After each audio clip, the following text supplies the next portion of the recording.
ওটা ডিঙায় ওঠপোট, এটা তো না তা আল্লাহ জানে। এইবার এত পথ তো 10 কিলোমিটারে কম হবে না, এত গান বড়। ওরে বাবা, বাঁচার ইচ্ছা আছে? বাঁচার ইচ্ছা থাকতো কেন, আমাদের কোনো উপায় আছে না। এটা সুন্দরবনের ভিতরে আর বাইকে ওঠা মানে তো মানে বিশাল বড়, মানে ওই যে লোকালয় থেকে প্রায় 100 কিলোমিটারের মতো রাস্তা। মানে মানুষের কোনো আনাগোনাই না, চিল্লালেও কেউ শুনতে হবে না। কারো কেউ কারো এসব আমরা সাথে যারা ছিল ওরাই। এবার ওরা যাইয়ে আমরা ওই ডান পারে শুরু করলাম। শুরু করে নদীর ব্যাপার, এই পারে যদি পয়লা, এই বাঁকে যদি ডান পারে গড়ক হয়, তো ওই বারে গিয়ে হয় বাউ পার।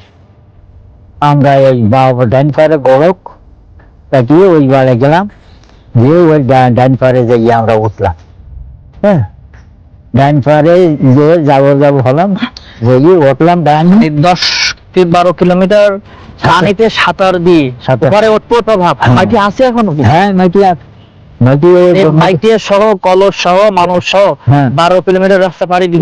গোলা গোলাই ধরি সবাই নদীতে আমরা তো যাচ্ছি, আমরা তো সাঁতার আবার নদীতে আসবো গোলা গোলাই ধরে তুই জোগাড় জমি সহজ হয়, শত নদীতে যদি খোদা না করুক তলার তো চলে যেত, তাহলে তো তোলা চলে গেলে আমারও চলে যেতে হতো। রোডটা কলস ছোট্ট একটু বেশ, তো আমার কোনো রাস্তা ছিল না। এবার যাইয়ে দেখছো ডান পারে যাইয়ে উঠলাম। আপনার কি হতো? তুমি আমাদের তো গ্রাম পড়তে পারছি না স্যার, প্রতিবাসী বলে বিবাদে ফেলাই দিতে হঠাৎ দিচ্ছিল। এইবার উঠলাম ডাঙায়, ডাঙায় উঠি শীতকালের রাত, মাঘ মাসের শেষে বিশাল শীত। আগের দিন নৌকো বয়সী রাত্রি, আগুন নদী আগুন জ্বলেই দিয়ে হাত পা ছিকিনি, আর এই পানিতে বুড়ি ডাঙায় ওটার সাথে সাথে হাত পা গোটে হয়ে গেল। তার কত সময় এইবার ওলো বুদ্ধি যাই গরমি লুঙ্গি আছে, তা আমার একটা নিয়ম ছিল, আমি মাথায় গামছা বাঁধলি 2 কিলো দোকানতাম, তাহলে নিয়ে ভিজি কাপড় নিয়ে গায়ে দিয়ে দাঁড়া না ভয়, ভিজি কাপড়ের একটা ওম আছে। এবার যে পারে উঠেছেন ওপারে তো সুন্দরবন। হ্যাঁ, সব সুন্দরবন। এবারে মানুষ কারানে যাবে আপনি কি হতে আছে ওই যে আমরা সাথে যারা ছিল, তো ওরা বলবে কেমন আমরা হেঁটেই বুঝলাম। আর ওর কাছে সময় হয়ে গেছে, ওরা কলে কাজ গেলাম না, ওরা আমাকে খোঁজ দিবারই গেছে। এবার খোঁজ দিবারই সুন্দরবনের একটা জিনিস চিল্লালে তো অনেক দূর থেকে শোনা যায়। তো সব ওরা নৌকো ধরিয়ে পরে কুট আনতেছে, ডাক দিচ্ছি ওই নাম কুল দিতে, জঙ্গলে কুল দিতেছে। আমরা ডাঙায় উঠেছি, হাত পা গুটি গোটে হয়ে যায়।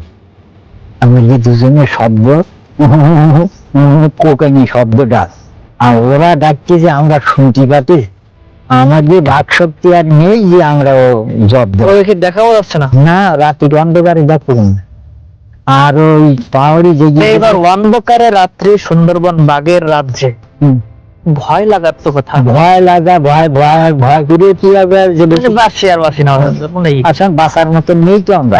যেহেতু 12 কিলোমিটার নদী সাঁতার দিয়া একে বাসের দিকে বিষয় না। আসলে হাত পা ডাঙায় উঠে বুঝে গেছে, কারণ আমরা ওই ভিজি কাপড় নিয়ে বয়সকালে অনেক আপনার খাটাও মৃত্যুর মুখ থেকে ফিরে আসা হয়েছে। এই গল্পগুলো দর্শক শ্রোতা আপনারা শেয়ার না করলে মানুষের কাছে যাবে কেমন?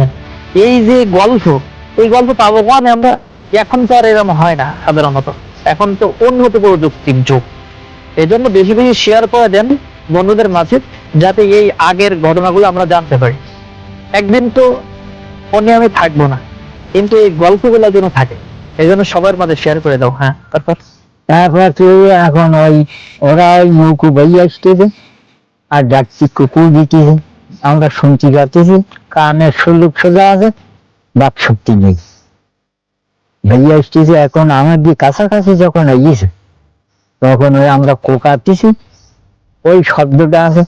ওরা 5-7 জন আসতেছে, রাখতেছি। ওর তো একটা বয়সী লোক আছে, তার নাম হচ্ছে আব্বাস নগর, খুব ভার বুদ্ধি লোক, সবসময় বন্ধু মঙ্গল করে।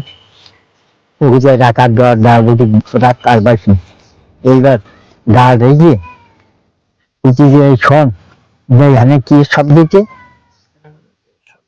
না নড়ে, এখানে কি শব্দ দিচ্ছে শোন, কোকাতেছে।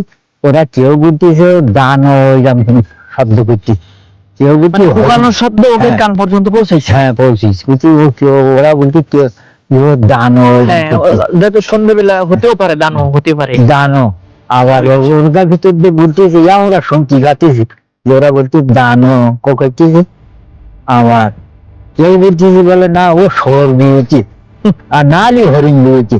বলছে যা হয় হোক, আমি তো বলেই তো বেশি গেছি ধর নৌকো ডাঙা দিয়ে যাবে। লাইট ছিল না ওই সময়, কার কাছে? মানে ওই যে ওদের কাছে লাইট টাইট ছিল না হ্যাঁ ওর কাছে লাইট, পরে লাইট সে সময়, তো টর্চ লাইট ছিল, সেটা ওর কাছে ছিল না, ওরাই এমনি হারিকেন জ্বালানো। হারের যে জ্বালানো হারিকেনও তো মানে না। খুব না কি করে।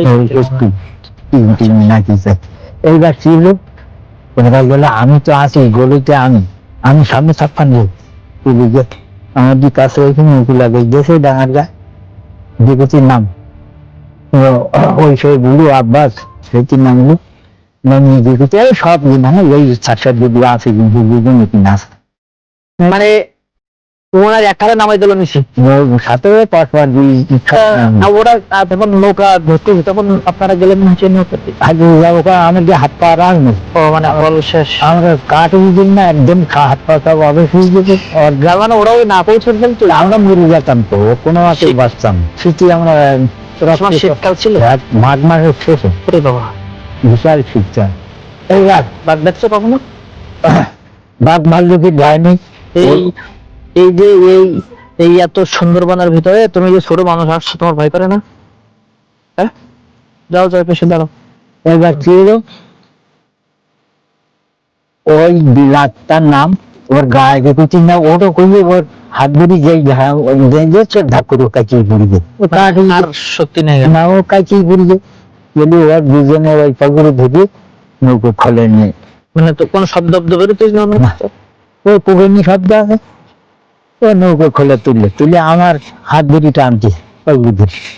তা আমি তো বিউ গাছ ধরিয়ে রাখেছি, আমি তো কাঠ হয়ে গেছি, আমি বিউ গাছ। এইবার দুজন ধরি হাত ধরি খেসাকে বিউ গাছতে ছাড়াই নিয়ে আমার ওই দুজন পাগড়ি ধরি টানিয়ে নিয়ে হাত ধরি টানিয়ে নিয়ে নৌকো পরে ঘুরে পরে টনটনি সবাই গেলে সবাই দিয়ে নৌকো নিয়েছিল, আর একটা নৌকা সেই নৌকো নিয়েছিল, নিয়ে এসে মাঝে আগুন ধরেই গেলে দিয়ে মানে খেতা রান্না করার সে মেয়েদের নৌকো যে নদী ভাবেন মাঝে আগুন ধরেই দিয়ে খেতা, ওর পরে আগুনের পরে দেখতে লাগলো, ধরি গায়ে ধরলো। তারপর আমরা আস্তে আস্তে গরম হলো আর সর্ষের তেল গায়ে মাথায় লাগলো, মাথায় মেরে দিই 1 ঘন্টা খানের মধ্যে একটু একটু তলনা হলো, এক খেতা মুড়ি দিয়ে ভিজে তুললো, সুস্থ হলাম পরে পরে আস্তে আস্তে চলে আসে। প্রিয় দর্শক শ্রোতা, গল্প কিন্তু এখানে শেষ নয়। এরপরে যে নৌকা কে উঠালো, নৌকায় কি হয়েছিল, পরবর্তী ভিডিওতে আমরা দেখাবো ইনশাআল্লাহ।